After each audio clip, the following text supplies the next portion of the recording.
Estátua da Liberdade partiu. A viagem está muito tranquila. Vamos chegar logo. E não era essa a Estátua da Liberdade. É outra. Vamos tentar de novo. Estátua da Liberdade partiu.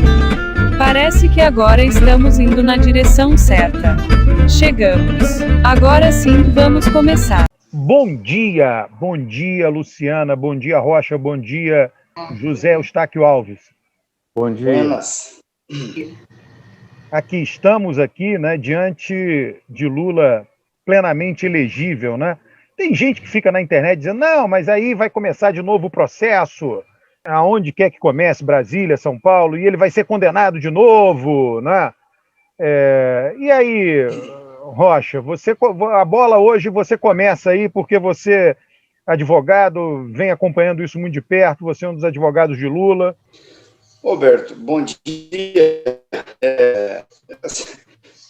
O problema é que isso virou um fla-flu, né? Todo mundo no Brasil, todo brasileiro é técnico de futebol, entende de futebol, quer orientar o técnico do time, como é que o time tem que jogar e tal. O nosso mundo jurídico, em função dessas transmissões ao vivo, né, das sessões dos tribunais, virou também uma coisa parecida, né? Todo mundo sabe de cor e salteado o nome dos ministros do Supremo. Eu, no tempo que fiz faculdade, ninguém sabia, a não ser o pessoal do mundo jurídico, quem eram os ministros do Supremo. Agora não, agora todo mundo sabe de cor e salteado e todo mundo entende do assunto. Rocha, é igual o censo. Todo mundo acha que entende do censo, né? Aí, assim, agora tem uns que são insuportáveis, entendeu? Porque o direito, por mais contraditório que seja, né, e o caso do Lula é muito contraditório, tudo no caso do Lula, você pode esperar qualquer coisa, certo? Mas mesmo no caso do Lula, guarda alguma lógica, porque o direito não é um negócio ilógico, né? Sempre tem uma lógica orientando. E essas pessoas raciocinam sempre com a ilógica, né? Então, isso que o Alberto falou. Não, mas agora eles podem derrubar o segundo grau no Congresso e condenar o Lula de novo, e o Lula dizer que está tudo errado, vai dar errado, não vai dar certo. Mas o fato é o seguinte, a lógica, né, está prevalecendo. Qual que é a lógica? A lógica se estabeleceu no dia em que o Gilmar Mendes, há 2 anos e pouco atrás, pediu vista no julgamento do HC da suspeição. Votou o ministro Fachin, negando a ordem de habeas corpus, votou a ministra Carmen Lúcia, negando a ordem de habeas corpus, e o Gilmar Mendes estavam, naquela ocasião, mais 3 votos. O voto do Gilmar Mendes, o voto do Lewandowski e o voto do Celso Mello. O Gilmar ficou com o pedido de vista, né, esse tempo todo, e voltou a colocar em pauta. O que aconteceu entre o pedido de vista dele e o reinício, a retomada do julgamento? A Vaza Jato, na Intercept, e o hacker da Operação Spoofing, né, revelando aquelas coisas todas. Tá? Também a defesa conseguiu prospectar documentos, né, importantes, que reforçaram a tese que ela vinha defendendo desde o início, desde o primeiro momento que o processo do presidente Lula foi destinado a Curitiba. Ela bate na tecla de que não havia competência no Foro de Curitiba. Por quê? Porque a tese da acusação é fundada na suposição de que o dinheiro utilizado para a reforma do triplex saiu da Petrobras. Isso está escrito na imputação inicial da acusação. O dinheiro é da Petrobras, por isso o foro tem que ser da 13ª Vara Civil Criminal de Curitiba, que atraiu todos os processos penais relacionados à questão do chamado Petrolão. A sentença, o Moro escreve, está escrito na sentença, que o juízo nunca suscitou que o dinheiro utilizado para a reforma do triplex era oriundo da Petrobras. Isso está escrito na sentença. Tá? Tanto que ontem, durante o voto depois do voto do ministro Cássio, o doutor Zanin pede a palavra para dizer, olha, tem uma questão de fato, que é incontroverso. Está escrito na sentença que o dinheiro da suposta reforma no triplex não é da Petrobras. O juiz que escreve na sentença, o voto do ministro Cássio estava negando isso e contrariando esse fato absolutamente incontroverso nos autos. Né? E aí, então, você veja que isso tem uma lógica. O Gilmar esperou, porque o Gilmar, além de ministro, vamos lembrar que ele foi procurador da República, num tempo em que podia advogar, né? E ele foi ministro, advogado-geral da União e tal. É um sujeito que conhece a política, militou na política, tem uma leitura política privilegiada, né? Acima da média. Então, ele viu, certo, que esse negócio da incompetência, uma hora ia fazer, e da suspeição, porque ele tinha informações, né, de como é que as coisas estavam se desenvolvendo em Curitiba. As araucárias andaram falando para ele que havia aí um relacionamento entre o juiz e a parte da acusação que era impróprio, né, que era exótico. Então, ele tinha esse conhecimento porque ele foi avisado. Ele pediu vista e ficou esperando, certo? As coisas se clarearem. E as coisas, quando finalmente se clarearam, ele levou para votar, né? E aí já tinha, sem o ministro Celso de Mello, já com o ministro Cássio, e a mudança de voto da ministra Carmen Lúcia. Então, o que o ministro Fachin tentou fazer? Ele tentou romper essa lógica estabelecida pelo ministro Gilmar Mendes no julgamento. Ele vai e reconhece a incompetência para impedir, para obstar que se declarasse a suspeição do juiz. Né? Esse foi o objetivo, claro. Né? E aí, por isso que ele escreve na decisão dele, que é uma coisa também, assim, exótica. Ele escreve na decisão dele que o HC da suspeição que estava com o ministro Gilmar Mendes, com vista, tinha perdido, e o julgamento em aberto tinha perdido o objeto. Assim, Gilmar, lógico, levou e julgou, né, consumou o fato na turma, e aí cria-se um impasse que não está resolvido ainda, nem pelo julgamento de ontem, mas porque o julgamento de ontem dá curso a esse impasse, que é a questão da prejudicialidade. Então, o ministro Fachin tenta estabelecer a lógica dele, que é de que o Foro de Curitiba não é competente, anula-se tudo e distribui para São Paulo ou para Brasília o processo para recomeçar. Né? O ministro Gilmar decreta a suspeição, que ela embora seja não tão ampla do ponto de vista territorial quanto a suspeição, ela é mais ampla no processo, porque ela anula tudo, não tem a menor chance de aproveitar as provas.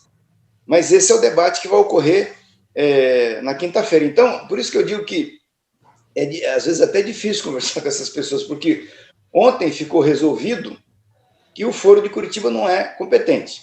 Acabou, o processo vai embora, isso é definitivo, não tem mais conserto, o processo vai embora de Curitiba.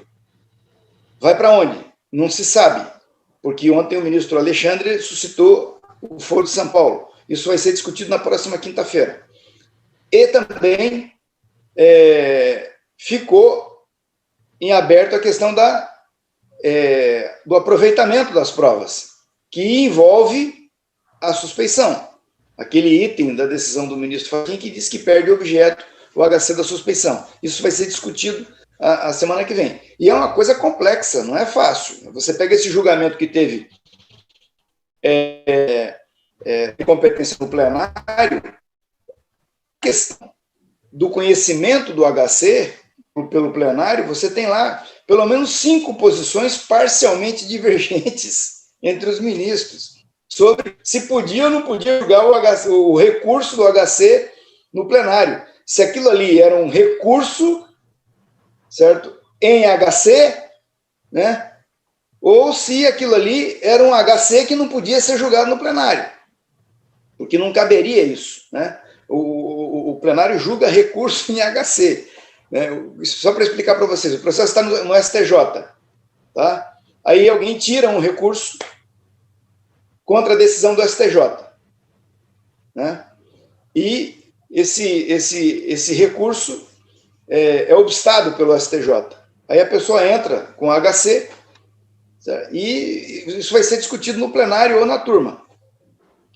E ontem, o HC do Fachin morreu com a decisão dele, certo? Então, o plenário pode discutir recurso em HC, certo? Ou seja, uma decisão do STJ que negou um HC, tem um recurso para o Supremo que pode eventualmente ser debatido no plenário, né? Mas o que tinha ontem era um HC que já estava no Supremo e que era um recurso interno, né? Que não se pode dizer que é um recurso em HC. E aí, o ministro Alexandre apresentou uma posição diferente do Fachin, a ministra Rosa apresentou uma posição diferente, o ministro Lewandowski apresentou uma posição, o ministro Gilmar. Então, o que vai acontecer na quinta-feira?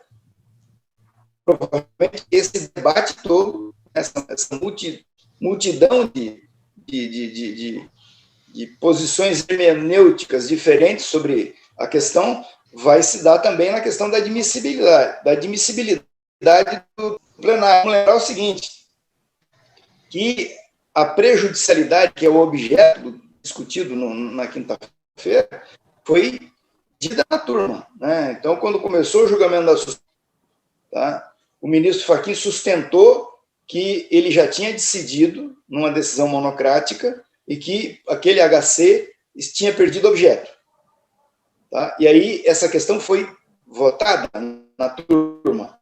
E por 4-1, com o voto do Cássio, Gilmar, Carmen e Lewandowski, a turma decidiu que não há prejudicialidade, que ela podia julgar a suspeição. E aí julgou a suspeição. Então, essa questão da prejudicialidade vai ser debatida de novo no plenário e se valer o que foi decidido na turma, a prejudicialidade larga com 4 votos contra, que são os votos que ocorreram na turma. Então, vai precisar de mais 2 votos no plenário para dizer que morreu o assunto da suspeição também, pelo julgamento que já aconteceu na turma. Acabou. Então, se mais 2 ministros julgarem, decidirem, de acordo com o que julgou a maioria na turma, sobre a prejudicialidade, não, 4. Cássio, Gilmar, Carmen e Lewandowski disseram que não havia prejudicialidade. Então, se eles mantiverem essa posição no plenário, precisa de mais 2 votos. E aí vamos lembrar, o ministro Marco Aurélio, na fala dele, nesse julgamento da incompetência, já falou que não cabe recurso da decisão da turma. Ele já expressou isso na fala dele.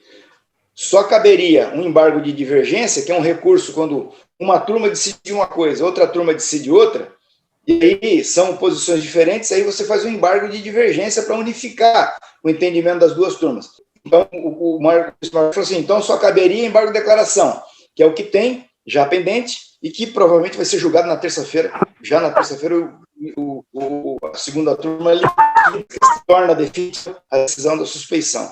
Então, precisa de mais 1. Né? Também já adiantou, né, na fala dela que o Ministério Público, teve um trecho dela que é importante observar, que o Ministério Público sempre soube que a 13ª Vara de Curitiba era incompetente. Então, sempre teve conhecimento. Então, se o Ministério Público sempre teve conhecimento, o processo é nulo e não se pode aproveitar nenhuma dessa coisa ontem. Você já está fechando 6 votos. Então, assim, a notícia para o juiz Sérgio Moro, para o ex-juiz Sérgio Moro, em relação à suspeição, me parece boa. Entendeu? A tendência do tribunal é, na quinta-feira, liquidar esse assunto, e parece que, terminar 2 detalhes do julgamento de ontem, foi a tentativa do ministro Fux de tentar suspender a sessão para continuar na próxima quinta-feira, porque o ministro Barroso estava ausente. E, imediatamente em que ele anuncia essa proposta, o ministro Gilmar Mendes pede a palavra e antecipa o voto. O ministro Lewandowski pede a palavra e antecipa o voto. a ministra Carmen pede a palavra e antecipa o voto e matou a suspeição, né? E matou a suspensão do julgamento, porque aí já formou a maioria de 6. Ele ficou assim, deu a impressão que ele perdeu o chão na hora que isso aconteceu, que os 3 anteciparam o voto. E aí ele olhou para o ministro Marco Aurélio e falou: ministro, já que eles votaram, o que o senhor tem a dizer? Aí o Marco Aurélio votou, o Barroso teve que entrar por telefone, né, e votou bem, e o julgamento terminou ontem, certo? Com um discurso inflamado do ministro Fux, falando que aquela decisão não acaba com a Lava Jato. Ele vinha falando o tempo inteiro, em inúmeras entrevistas, que o temor era que o julgamento, a decisão da incompetência acabasse com a Lava Jato. E, de repente, consumado o julgamento, ele fala que não acaba com a Lava Jato.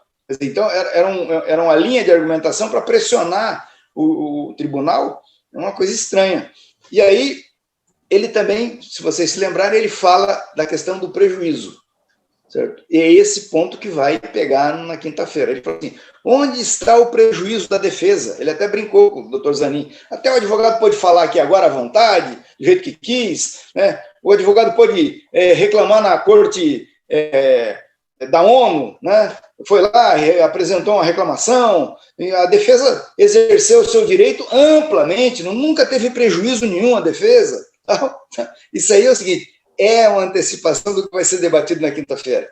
Porque você dizer para mim que depois da segunda turma, por decidir que um Moro é suspeito, como é que você vai sustentar no plenário que não tem prejuízo para a defesa? Se o sujeito está sendo julgado por um juiz que é suspeito, pô, é insustentável você dizer que não tem prejuízo, né? Qualquer um consegue alcançar isso. Então, esse é o debate que vai ter na quinta-feira. Luciana.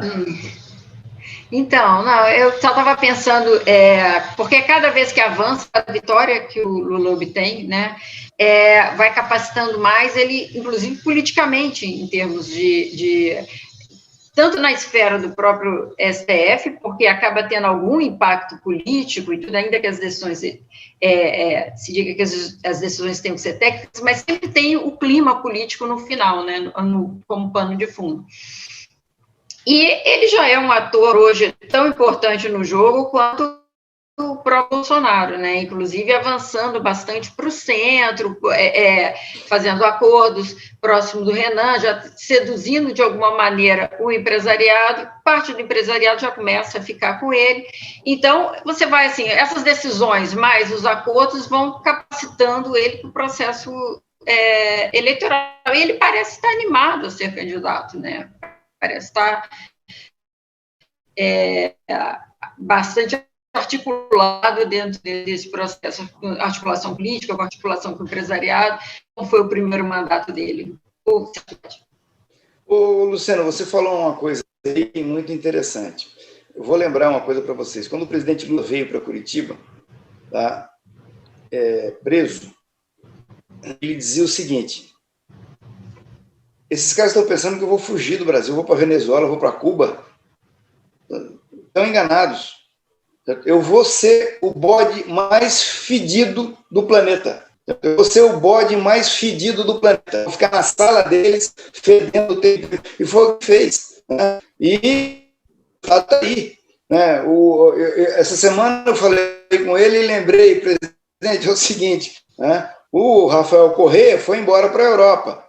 Né? E a dificuldade foi, o candidato dele perdeu por pouco, mas perdeu a eleição lá. Né? Se ele tivesse mais próximo, na Argentina, ou tivesse mesmo ficado no Equador, é um problema você prender uma liderança política como o Lula, ou o Rafael Correa, ou mesmo o Evo Morales. Né?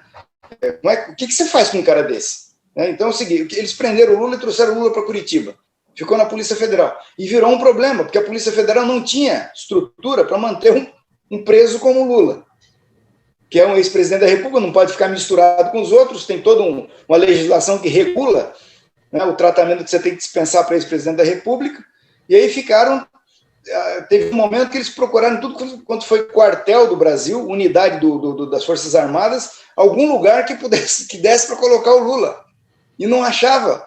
E aí a vigília se instalou na frente da Polícia Federal e ficou aquela coisa lá, virou um ato político permanente, ininterrupto, Todo dia tinha manifestação, bom dia Lula, boa tarde Lula, boa noite Lula, e o hino nacional e não sei o quê, em média 400, 300 pessoas o tempo todo lá. Tá? Então, o que você faz? Aí o Lula, e virou um bode fedido mesmo, né? Agora, essa questão da Carta aos Brasileiros, eu imagino que vai acontecer. Eu não sei se é o candidato, mas vai acontecer. Agora, tem aquele ditado, né? Quem bate, esquece. Mas quem apanha, não esquece, né? Então, eu acho que a Carta do Brasileiro vai ser... Essa nova Carta aos Brasileiros vai ter um pouco disso, entendeu? Quem apanhou vai estar escrevendo a carta. Então é o seguinte, o cara vai tomar o cuidado para não apanhar de novo. Mais ou menos isso. Ô Rocha, tem uma coisa aí que você falou no início aí, que você disse que tem lógica. Olha, você é do meio jurídico, né? Para o cidadão comum que observa isso, não tem lógica nenhuma. Nada tem lógica. Absolutamente nada. A começar pelo tempo da justiça. Quer dizer, se lá atrás, né, a defesa de Lula já dizia que Curitiba, já argumentava isso, que Curitiba não era a vara, né, cabível para aquilo ali, quer dizer, fazem 5 anos, não tem lógica nenhuma, não faz o menor sentido alguém ir preso, passar 1 ano e meio preso, né? Só que isso é visível, a justiça funciona assim em todos os processos, não foi só no do Lula, em todos. Não sei quem é, você é do meio, algum autor, não sei se é norte-americano, disse que justiça, quando leva muito tempo, não é justiça. Tem uma frase dessa aí que alguém proferiu aí, né? Não é possível, né? A começar por aí, não tem lógica. Não tem lógica ter saído da Justiça Comum em São Paulo, ido para a Justiça Federal em Curitiba, né? Você vê, não tem lógica a própria votação no Supremo. Você pega a votação de ontem, o ministro Marco Aurélio em algum momento põe a culpa no Lula. Não, tem que manter lá o Curitiba mesmo, né? O problema é do réu, isso leva à insegurança jurídica. Cada um fala o que quer na votação, eles não debatem o mesmo tema. Tem lá os votos, foram computados os votos, 8-3, tem lá um placar, sempre vai ter um placar. Só que aqueles 8 e aqueles 3 não votaram a mesma coisa. Pode coincidir, um ou outro debateu a mesma questão, mas cada um votou o que quis. Cada votinho daquele foi motivado por um argumento qualquer, aleatório. Quer dizer, então para nós que somos de fora do mundo jurídico, né, a gente olha aquilo e diz, porra, não tem lógica nenhuma. Eu não sei como é que você reage a isso, Rocha. Olha, eu acho assim, Alberto, você foi criticar o STF, a sua ligação caiu. É o seguinte, em relação a isso, você veja que o ministro Alexandre teve a preocupação ontem, na fala dele, a preocupação de responder a essa questão que você está colocando, para a pessoa comum entender o que está acontecendo. Certo? Então é o seguinte, em média, primeiro é o seguinte, Alberto, justiça rápida não existe. Rapidez não combina com justiça, certo? A justiça precisa ser lenta para poder decidir com segurança. Ela Mas tem olha, que olhar Rocha, pega lá o caso do George Floyd. 1 ano está sendo julgado, no Brasil demora 6, cara. 6 vezes maior o tempo. Mas não tem comparação com um caso como o Lula. É um negócio muito mais complexo. Um crime de homicídio é fácil você julgar, né? Provavelmente esse crime desse menino do Rio de Janeiro aí, isso vai ser resolvido rápido pela Justiça do Rio. Agora, um processo como esse do Lula é muito complicado. O ministro Alexandre foi muito feliz na fala dele ontem, que ele justamente se dedicou a explicar isso. Por que as pessoas estão olhando, mas por que só agora, depois de 5 anos, o Supremo está discutindo essa questão da incompetência? Porque só agora a questão da incompetência chegou ao Supremo, ele explicou. Então, a defesa alegou isso desde o primeiro dia. Aí tem o Moro disse que era competente, foi para o tribunal em Porto Alegre, que disse que o Moro era competente, foi para o STJ, que disse que o Moro era competente, e agora chega no Supremo. Então, o processo vai E como você não pode queimar a etapa, você não, por exemplo, o Moro disse que é competente, você não pode tirar um recurso, a decisão do Moro, que é um juiz de primeiro grau, um juiz de piso, no Supremo. Você tem que subir os degraus e esperar. Então, primeiro vai para o TRF4, o recurso fica lá 6, 7 meses, 1 ano, até decidir. Aí depois tem outros recursos dentro do próprio TRF4, de lá vai para o STJ, o STJ demora mais 1 ano, 1 ano e meio para decidir, e depois que decidir, aí tem mais recursos dentro do STJ, vai mais tempo, e aí finalmente chega a vez do cara tirar um recurso para o Supremo e o Supremo decidir. Então, esse recurso chegou ao Supremo no final do ano passado, está sendo julgado, foi julgado rápido. Né? Ô, Rocha, muita rapidez. Nesse meio tempo, tem a decisão do Moro de largar o Paulo de Curitiba e ser ministro, né? Então, isso aí, quer dizer, tem toda a conjuntura política que alterou nesse momento. Você acha que se o Moro não tivesse saído para ser ministro e ser queimado e brigado com o Bolsonaro e tal, esse negócio seria diferente? Eu acho que a questão da incompetência, ela viria de qualquer maneira. Né?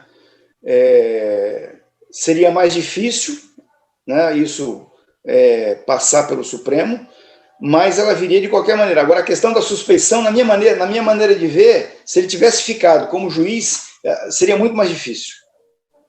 Né? Muito mais difícil. A ida dele para a política, para o governo, escancarou. Né? Escancarou, deixou assim, quem não vê quem não quer, certo? Mas que deixou escancarado que ele tinha uma atividade para além da toga enquanto juiz, né? Contatos, relacionamentos, né? Fora essa relação com a acusação. Vamos lembrar, gente, a acusação é parte no processo, certo? A acusação é parte. Tem a defesa e tem a acusação. Por isso que o ministro Lewandowski disse o seguinte, o judiciário não combate a corrupção.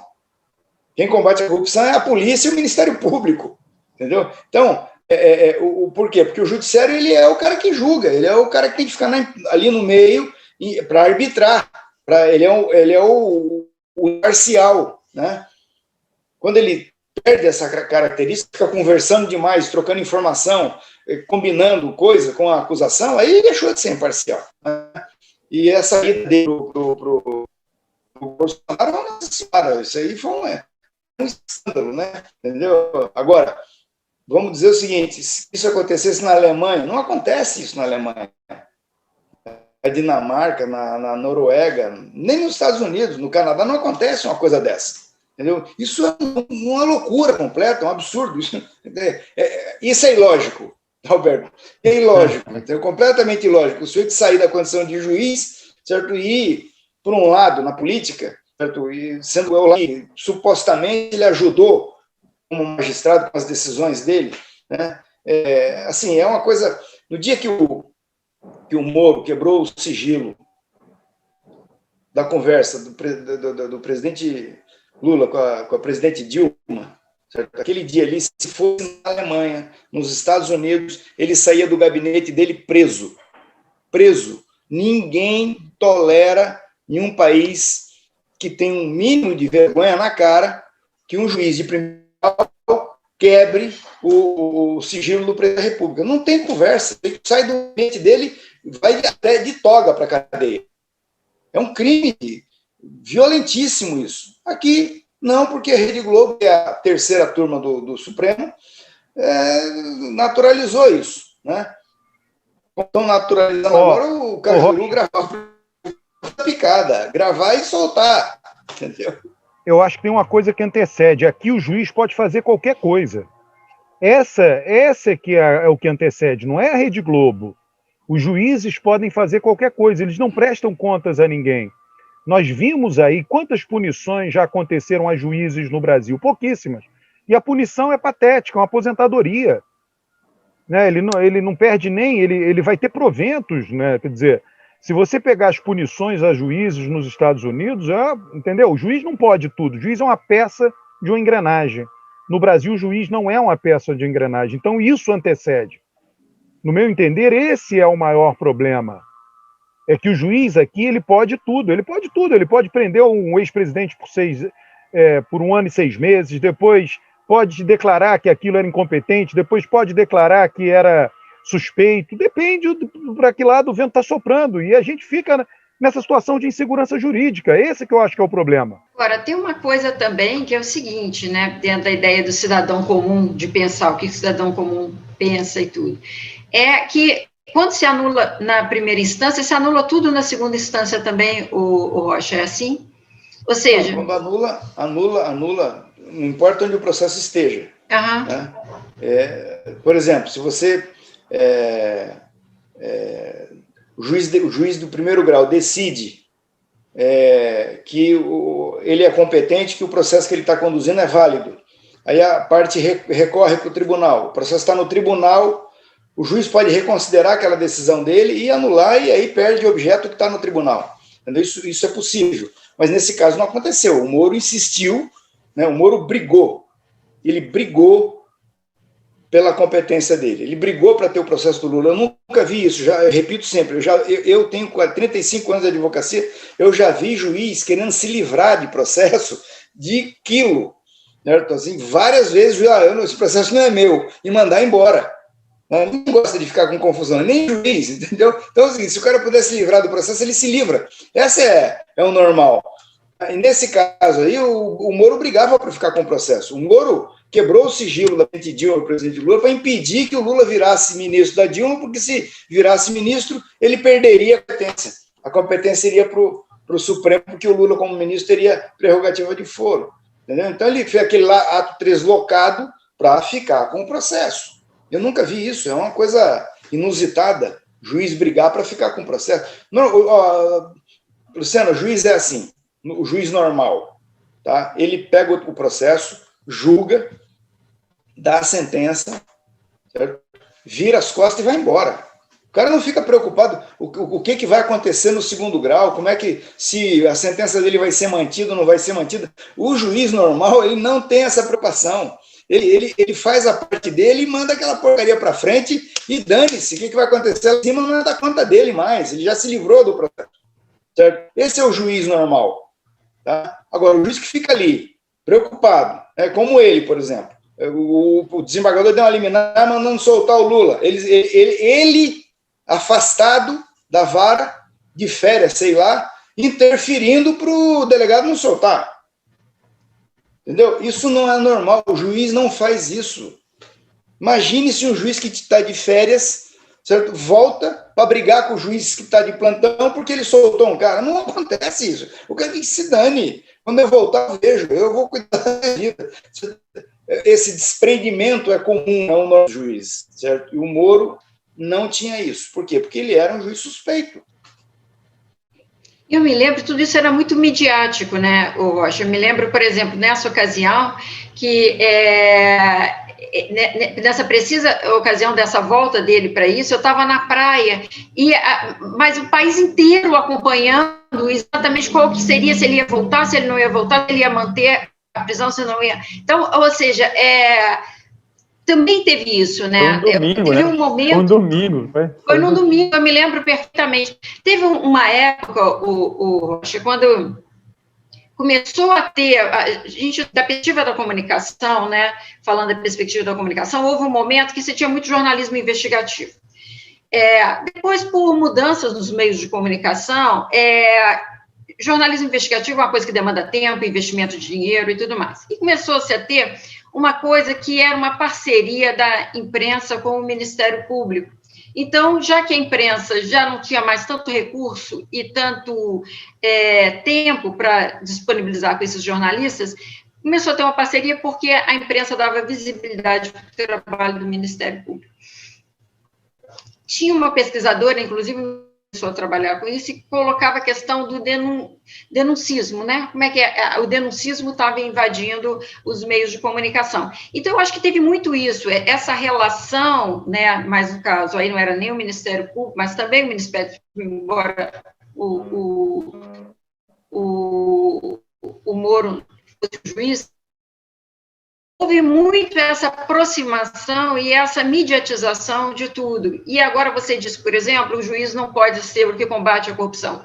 Ele incorporou precisamente esse papel do juiz que combatia a corrupção, né? Então, você tem a construção de uma imagem, ajudado pela mídia, passava muito por aí, e talvez isso ajude a justificar parte desse interesse, que acabou levando ele a cabo, né? Que levou...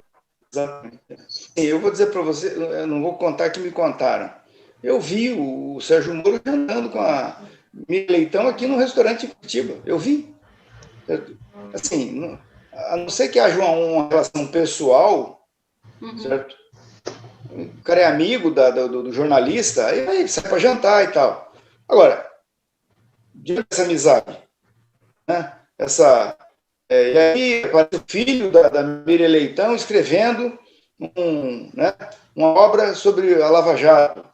Certo? Então, assim, são relações que agora a gente já era imprópria naquela ocasião, né, e agora nós olhamos e vemos que realmente, certo?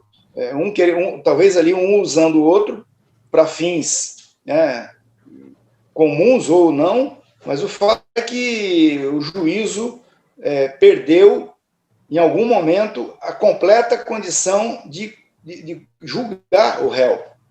Né? Ele ficou, assim, numa posição em que qualquer um podia julgar, menos ele, porque ele estava de um jeito determinado a condenar o réu, né? Tanto que o Lula fala na audiência, como o Lula foi direto, o senhor está condenado a me condenar. O Lula falou aquilo por quê? Porque o Lula já tinha informação, como o Gilmar Mendes já tinha informação. Essas coisas não eram porque faltou jornalismo investigativo, Luciana, na Lava Jato. Investigar o quê? Investigar as relações do juiz com o Ministério Público, né? E investigar as relações do juiz com a imprensa. Né? Aqui em Curitiba, o Marcelo Euler, que era um repórter que estava sempre por aqui, da Globosfera, que foi o único que eu vi andando por aqui preocupado, querendo investigar isso. Né? Olha aqui. Mas era o duto no Jornal Nacional, jorrando dinheiro e porrete em cima do PT e do Lula. Olha aqui, nós temos pandemia e nós temos CPI. A novidade da semana é a CPI, né? A CPI que o governo não vai... Só para fechar, Alberto. Ah, tá, vai lá. Só para fechar esse tema aqui, tem a pesquisa que saiu no 360, que o Lula já está abrindo 18 pontos do Bolsonaro no segundo turno. Ali está com a cara, o Rocha, de eleição de prefeito do Rio de Janeiro de 2020. Né? O Eduardo Paes tinha sido prefeito, tinha saído bem avaliado, ele, Eduardo Paes, pessoalmente, tinha saído bem avaliado. Aí o Crivella se tornou o sucessor dele, alguém ligado à igreja, né? Fazendo loucuras, não trabalhando corretamente, então ele se tornou o sucessor. Teve uma avaliação muito ruim, só que uma avaliação suficiente para colocá-lo no segundo turno, e qualquer um que fosse para o segundo turno venceria Crivella. Só que quem é que vai? O prefeito que teve sucesso. O prefeito anterior que teve sucesso. Então, esse desenho da eleição nacional está se parecendo muito com o desenho que teve o Rio de Janeiro em 2020. Tem um ex-presidente que teve muito sucesso, inclusive muito maior sucesso nacional que Eduardo Paes teve no município do Rio, que disputa com alguém que veio depois, que tem uma avaliação suficiente para levá-lo para o segundo turno, mas não suficiente para fazê-lo vencer. Ele poderia perder de qualquer um, mas não vai perder de qualquer um, vai perder do presidente que foi um sucesso. Então parece que o desenho é este. Vocês não acham isso? Agora, é interessante, Alberto, que é o seguinte, todo presidente que concorreu à reeleição ganhou. Então, se isso acontecer, vai ser a primeira vez que a gente vai ter um presidente perdendo a disputa pela reeleição. Agora, isso acontece, né, Eustáquio? É que a nossa democracia, a gente toda hora esquece disso, né? A nossa democracia tem 30 anos. A americana tem 150, 140. E lá, mais de 200, poucas vezes, mais de 200. Poucas vezes um candidato à reeleição não se reelegeu. O Trump agora foi um deles. Isso é raro na história, né? E nós estamos começando a nossa, então está na hora já da gente fazer pela primeira vez que um presidente não se reeleja, né? Não, mas pode acontecer uma coisa antes, que aí que é o negócio da CPI, né? Se a CPI for realmente para frente, né? Porque, veja só, os 2 impeachments que nós tivemos nessa jovem democracia, né? Nós temos jovem democracia e 2 impeachments. Então, assim, vai ter 3 impeachments, né? Se essa CPI for para frente. Porque motivos não faltam para tirar o presidente, tanto na área da saúde como na área do meio ambiente. Porque isso que o Salles também está fazendo aí, na véspera da cúpula mundial do clima, é um crime de ecocídio, né? Nós temos um crime de genocídio e um crime de genocídio. Então, se a CPI for para frente realmente, né, a gente pode até não ter um candidato aí à reeleição, mas um presidente indo para a cadeia. Em relação a isso, eu sugiro a todos que leiam o relatório que acabou de ser produzido dessa semana, ontem, do Conselho Federal da OAB. Foi um relatório em que se propõe o impeachment do presidente. Eu recomendo a leitura, porque é baseado na questão da pandemia. Tá? O relatório técnico, extremamente bem feito, né, bem fundamentado, afastado do cargo, porque ele é o principal responsável por essa tragédia da pandemia. Eu acho que o trabalho da CPI vai ser essencial, porque, na verdade, o que você tem hoje é muita denúncia da imprensa sobre o jeito de ser do presidente, a maneira dele falar e tudo mais, mas é preciso ter evidências do quanto que negligência, não ação levaram em termos de consequência para o número de mortes. Eu acho que isso é muito importante, muito importante. Senão fica uma coisa que é só pelo jeito dele falar, o jeito dele grosseiro. Não, eu acho que tem que, de fato, fazer um vínculo maior com dados, tipo a Márcia, né, com o trabalho dela, inclusive está sendo muito mencionado em relação a isso, o trabalho, e mostrar as evidências da omissão, porque aí voltando também àquela discussão que falávamos, aí volta a questão da comunicação, né, que a gente falou no passado. Uma coisa é o presidente agir de maneira errática, como ele está agindo, que já traz consequências, certo? Agora, outra ainda mais grave é quando não se tem uma comunicação governamental para nortear os comportamentos. Então, não é a mesma coisa. São coisas distintas. A omissão enquanto Estado, né, a omissão enquanto governo, enquanto uma política mais orientada, é mais grave do que apenas a atitude dele para termos de criminalização, de responsabilização. Eu acho que isso precisa avançar, e eu acho que é o grande mérito dessa CPI, essa oportunidade que se cria para passar um pouco isso ali, se investigar e ver um pouco isso, né? Roberto, números aí da pandemia, novidade agora desse fim de semana é que o Brasil vai passar os Estados Unidos no que a gente chama de coeficiente de letalidade, quer dizer, número de mortes por milhão, né? Os Estados Unidos continua na frente em números absolutos de mortes, mas quando você leva em comparação ao tamanho da população, o Brasil passa essa semana. E ele tinha passado, na semana passada, o México e o Peru. Então, a partir agora desse domingo, o Brasil é o país que tem o maior coeficiente de mortalidade das Américas, né? Ele ainda perde, ele está em 10º lugar, ele perde para 12 países. Tá? Dos países grandes que estão na frente do Brasil em coeficiente, está o Reino Unido e a Itália. Mas no ritmo que a gente está indo, mais um mês, o Brasil passa... antes de um mês ele passa o Reino Unido e um mês e pouco ele passa aí. E aí ele vai ficar só 10 países na frente deles, a Tcheca, Hungria, Moldova, só países pequenos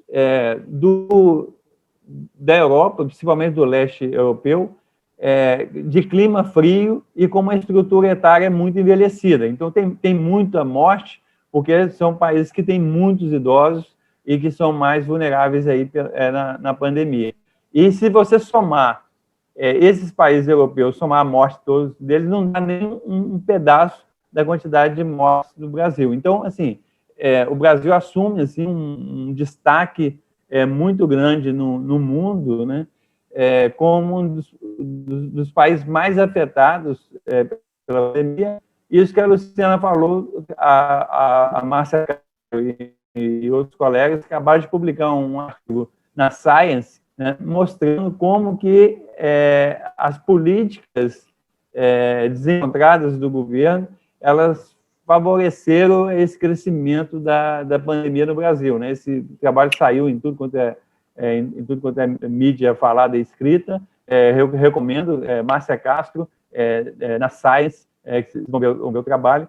E as outras novidades da pandemia, quer dizer, não é só o Brasil que está com problema, né? A Índia disparou, foi uma coisa impressionante, que em 15 dias, a Índia está passando de 10, 15 mil casos para 250 mil casos. Né? Assim, é uma coisa... Eu nunca vi um negócio crescer tão rápido assim.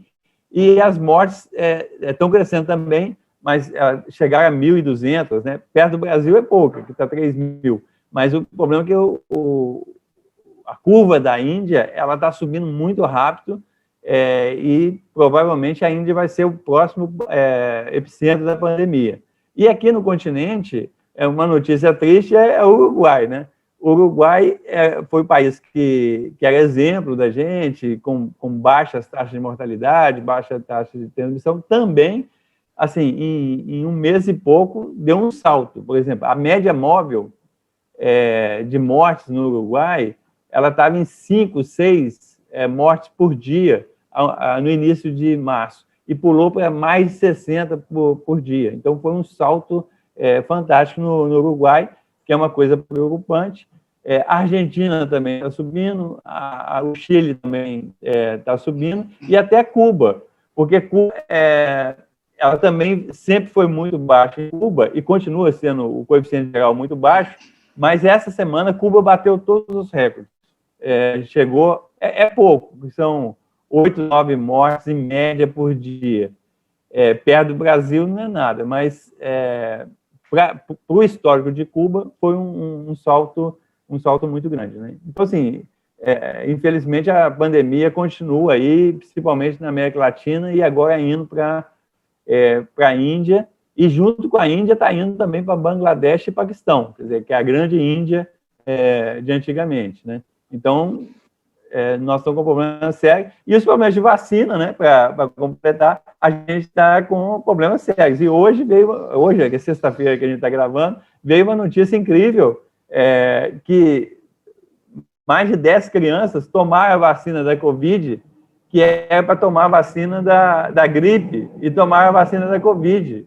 É uma coisa inacreditável o que está acontecendo. Ô, Eustáquio, mas agora, tentando ver de uma perspectiva mais positiva, eu fiquei animada um pouco com as notícias que saíram da efetividade da vacina entre os profissionais da saúde. Será que a gente não pode esperar daqui uns 2 meses já um efeito dessa vacina? Porque a gente já está agora com a idade de 60 anos. Será que não podemos esperar lá para maio, final de maio, início de junho, uma redução?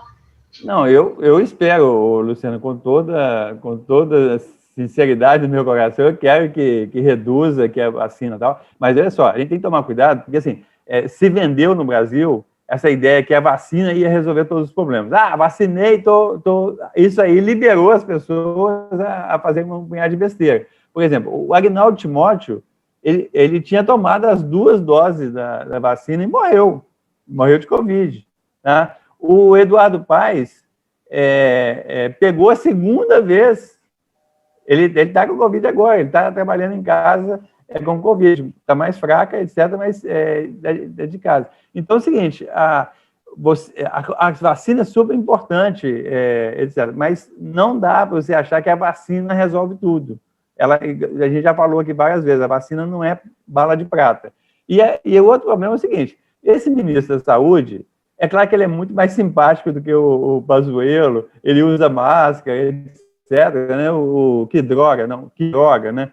É o Queiroga. Ele falou desde o início que a gente ia ter 1 milhão de doses por dia vacinando. Não tem.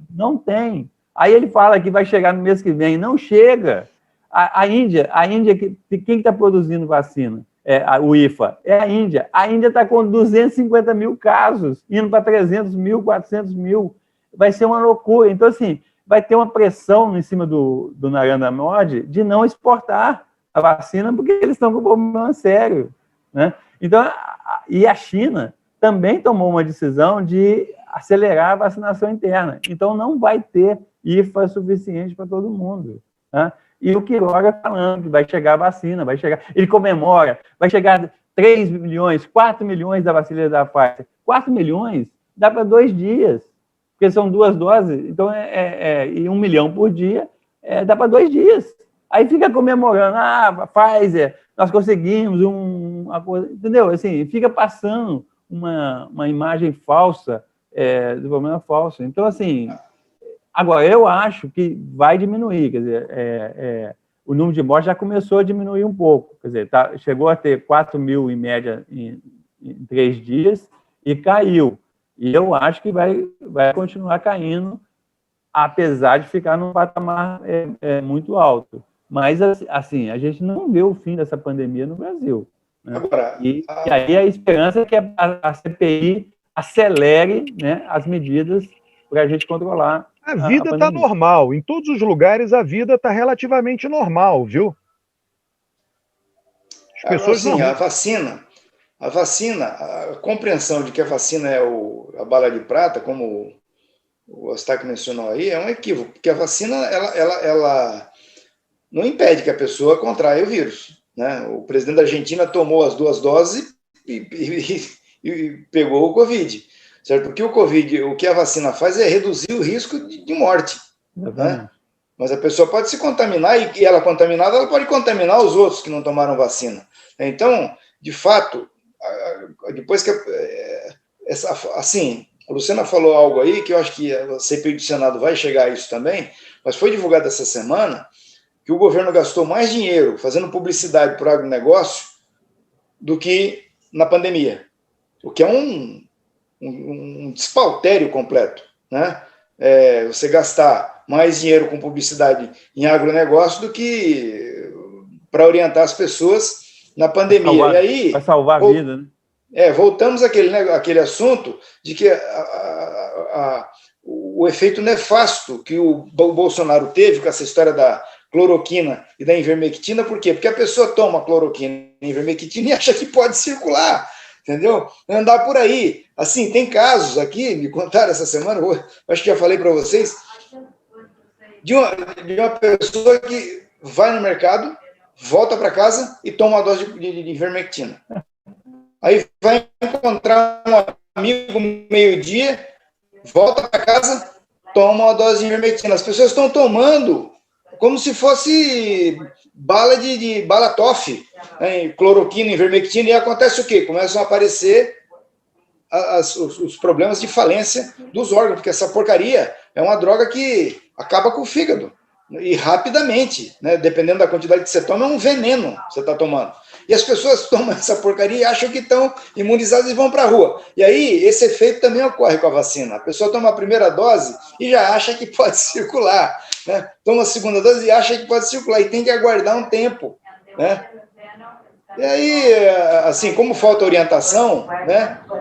Essa orientação básica de que a vacina não evita que você contraia o vírus, ela apenas reduz a tua chance de morrer, isso não está claro, as pessoas não sabem porque o governo não orienta, entendeu? Então, esse é o problema. Agora, em relação à questão da CPI, ela vai demorar uns 6 meses, né, para ser concluída, ou seja, nós vamos chegar no final do ano com essa CPI, certo? Eu não vejo como ela possa resultar num impeachment, né, com tempo de resolver o problema. Vamos ver. Ô, Alberto, vamos falar do censo? Vamos lá, vamos encerrar com o censo. Você encerra, Eustáquio? É o seguinte, ó, essa semana teve a novidade que foi indicado o novo presidente do BGE, né, que estava sem presidente, já tinha quase um mês, o Eduardo Rios Neto, ele é demógrafo, eu conheço ele há 50 anos, né, porque assim, a gente entrou na faculdade para o curso de economia. Dizem que ele é um bagre ensaboado, é verdade? É mineiro, né? Mineiro é igual o Zé Maria, o Alckmin, né? Que aquela piada que falou que assim, virou pro cara e falou assim, como vai seu pai, né? Aí o cara fala assim, doutor, meu pai já morreu. Aí o Alckmin fala assim, morreu pra tu, que é um filho ingrato, pra mim, que eu vivo. Então, mineiro tem essas coisas. Então, acho que o Eduardo tem esse jogo assim, né? E tem o seguinte, que ele é um cara capacitado, porque ele foi professor titular, ele deu aula nos Estados Unidos, ele tem grande inserção na demografia internacional, na ONU, etc. Então, é uma pessoa preparada, né? Agora, essa questão é uma pessoa do governo Bolsonaro, que tem como chefe o Guedes, né? Então, eu acho que não dá para esperar tanta coisa nessa conjuntura, né? Agora, sobre o censo, é o seguinte, existem duas posições, deixa claro aí no IBGE, que é o seguinte, o sindicato, e tem dois ex-presidentes, por exemplo, que defendem o adiamento do censo para 2022. Porque acho que por causa da pandemia, tal, para fazer o censo esse ano. E tem uns 5, 6 presidentes, já tem 13 pessoas altamente gabaritadas, que acham que dá para fazer o censo ainda em 2021. Né? E tem muita gente, eu defendo essa posição também, porque eu acho o seguinte, foi a questão da jovem democracia, né? Para essa jovem democracia, a gente precisa de dados para as eleições de 2022. A gente precisa saber o mínimo que está acontecendo no Brasil. E o último censo foi em 2010. E as pesquisas anuais do IBGE estão perdendo a acurácia, porque a amostragem já não responde mais. Então, a gente precisava fazer um esforço, isso é a minha posição, precisava fazer um esforço para fazer o censo ainda em 2021, para a gente ter um mínimo de conhecimento da realidade brasileira em 2022, durante as eleições. Não dá para esperar mais. É uma questão de trabalho essencial. Eu falei numa live do Valor que o IBGE é o SUS das estatísticas. Né? A gente, assim como um médico, uma enfermeira, não abandona o paciente, o IBGE não pode abandonar a sua missão de retratar a realidade brasileira. É claro que a gente tem de fazer os protocolos de segurança, é claro que a gente tem que tomar todo cuidado, inclusive, assim, eu, particularmente, vou tomar a segunda dose agora no início de maio e vou me candidatar como voluntário no censo. Eu não sei o que eu posso fazer, mas eu vou me candidatar assim que eu tomar a segunda dose, se tiver o censo. Como ex-funcionário, como professor aposentado do IBGE, eu vou me oferecer. Então, o que está acontecendo no IBGE atualmente é isso. Agora, depende do Congresso repor a verba. E aí é um negócio extremamente complicado, porque 22, com esse aumento que for no Congresso, é ilegal e ele dá impeachment. Né? Se o Bolsonaro sancionar esse orçamento, o TCU já falou que não fecha as contas, tá? A gente vai quebrar o teto de gastos, vai ficar ilegal, vai ser uma coisa muito mais séria do que a pedalada da Dilma e vai chegar em impeachment. Então, o governo vai ter que mexer no orçamento, o Congresso vai ter de mexer no orçamento. Isso aí abre uma janela de oportunidade para que o novo presidente do BGE negocie para restaurar as verbas. Mas o que acontece? Ele está em férias lá na Serra Fluminense, entendeu? No sítio, aí ele tá curtindo a natureza e acontece isso. Mas olha, eu acho o seguinte, eu acho que inflação, subindo, política econômica, desemprego, aumentando, dólar, câmbio. Subindo. Então é o seguinte, como o Escoberto falou, arrisca chegar no final do mandato o Bolsonaro perder a eleição para qualquer, até para mim, se eu me candidatar. Agora, o Roberto fica lá Na Serra ouvindo tudo que Fluminense. você está falando, hein? Ó, meio da- ele arrisca perder para qualquer um que seja indicado por Lula. Se você for indicado por Lula, Lula gosta muito de você, você é advogado dele, você ganha sim. Pessoal, vamos Um encerrar abraço. aqui, hein? Um Tchau, abraço, um abraço, hein? Até mais, tchau. Até mais, tchau.